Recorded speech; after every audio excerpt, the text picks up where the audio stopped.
Teman-teman, kalau kita belajar hukum atau kuliah hukum ya, yang pertama yang harus kita pelajari adalah teori hukum atau azas-azas hukum.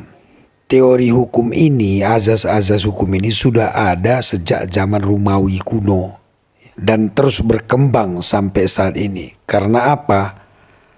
Teori hukum atau azas hukum itu sangat penting ya dalam hal penegakan hukum. Karena penegakan hukum atau hukum ini dibuat supaya memberikan rasa adil kepada semua pihak ya. Jadi tidak hanya adil kepada pihak tertentu atau kepada pihak korban atau kepada pihak tersangka, terlapor gitu ya. Jadi tujuannya adalah memberikan keadilan kepada semua pihak. Kenapa harus begitu teman-teman? Karena teman-teman, siapapun bisa berhadapan dengan hukum pada suatu saat. Ya, barangkali saat ini kita tidak berhadapan dengan hukum.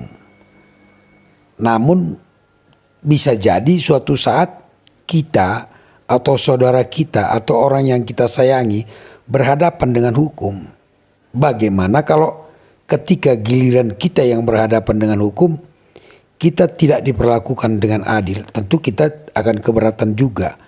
Makanya dalam penegakan hukum ini tidak boleh lepas, tidak boleh keluar dari teori hukum, azas-azas hukum. Kita menilai suatu perkara, suatu masalah tidak boleh dengan perasaan kita, tidak boleh dengan rasa suka atau tidak suka. Hasilnya pasti tidak akan baik teman-teman. Tapi kita harus menilainya secara objektif. Ya, di tengah-tengah netral kita menilainya. Jangan berpihak. Begitu juga para penegak hukum ya. Kalau dia menegakkan hukum harus benar-benar netral, harus benar-benar seimbang ya. Seperti lambang keadilan itu tidak boleh berpihak dia. Ibaratnya begini, 2 tambah 2 4 ya. Jika ada yang mengatakan 2 tambah 2 itu 5, kita harus menolak siapapun yang mengatakan begitu. Bahkan orang yang paling kita cintai sekalipun yang mengatakan 2 tambah 2 5 harus kita tolak. Meskipun musuh kita, kalau dia mengatakan 2 tambah 2 4, kita harus sepakat. Itulah hukum itu. Gak boleh kita menilai berdasarkan suka atau tidak suka.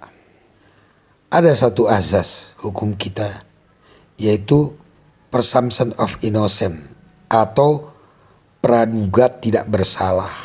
Selama orang itu belum dinyatakan bersalah oleh hakim, belum divonis oleh hakim bersalah dan berkekuatan hukum tetap, maka orang tersebut harus kita perlakukan seperti orang yang tidak bersalah. Itu bukan kata saya, jadi memang begitu azas hukum di seluruh dunia ini teman-teman. Itu harus kita taati, karena hukum ini pisau bermata dua. Bisa digunakan untuk memberikan rasa adil, bisa juga digunakan untuk menjolimi orang. Ya, tentu kita tidak ingin hukum digunakan untuk menjolimi, tapi hukum digunakan untuk memberikan keadilan. Sebenarnya teman-teman, saya kurang sepakat dengan sistem hukum kita saat ini, di mana yang menentukan orang bersalah atau tidak adalah hakim. Ya, berbeda dengan sistem common law ya, atau sistem yang di Amerika ya, yang menentukan orang bersalah atau tidak adalah juri, bukan hakim. Juri ini diambil dari masyarakat, ya kan? Kenapa saya lebih sepakat dengan sistem juri tadi? Karena kalau hakim yang menentukan orang bersalah atau tidak, sangat sulit untuk mencari seorang hakim yang benar-benar objektif. Apalagi kalau hakimnya misalnya bisa disuap, ya kan, sudahlah. Orang bisa saja bersalah, orang bisa saja bebas hanya berdasarkan pertimbangan hakim sendiri ya. Dan putusan hakim teman-teman tidak bisa disalahkan.